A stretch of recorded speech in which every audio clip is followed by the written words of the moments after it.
নাম কি? নাম কি আপনার? আমার নাম আলী হোসেন। ভিতরে অনেক কয়জন আছেন? ওনার ভিতরে নাইগা সবটি আমরা বাড়িয়ে গেছি গা। আচ্ছা, এখন হত্যা করা হয়েছে কয়জন রে? একজন রে হত্যা কেন করছি?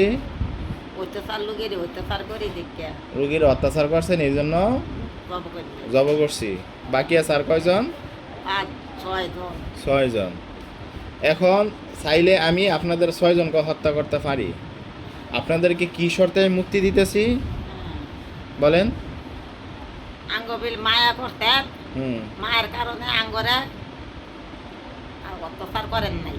হ্যাঁ, আঙ্গ 6 জনেরা তাইরে দিতে। ছাইরা দিতেছি।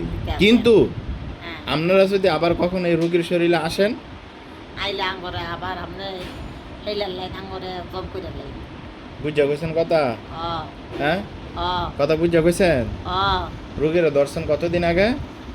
2-2.5 বছর হইব। 2-2.5 বছর। এই রোগীর এখন তো কত কষ্ট দিছেন?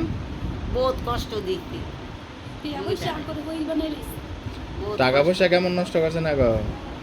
টাকা পয়সা নষ্ট করতি না বাবা, টাকাদার মতো নষ্ট করতে তার পরিষের মতো নষ্ট করতি না। আচ্ছা, এখন আমার কাছে ওয়াদা দিছেন আমাদের সাথে এখন জবাই করছি আর 6 জন এই শর্তে মুক্তি দিতেছি আর কখন আসবেন না। যদি আয়েন আইলে আপনি এগিলেন আঙ্গরও করে লাই এই ব্যাপারে কোনো দায়বদ্ধতা আছে? মা আপনারা অপরাধ করবেন সেই হিসাবে শাস্তি হিসাবে মৃত্যুদণ্ড। দণ্ড। কথা বুঝা স্বীকারোক্তি দিছেন, হ্যাঁ, ওয়াদা দিছেন হ্যাঁ, আর আইতেন না তো? আমরা রাইতাম না। কথা ঠিক আছে? ঠিক আছে। আসলে কিন্তু জবাই, হ্যাঁ, আসলে কিন্তু জবাই করে এলাম।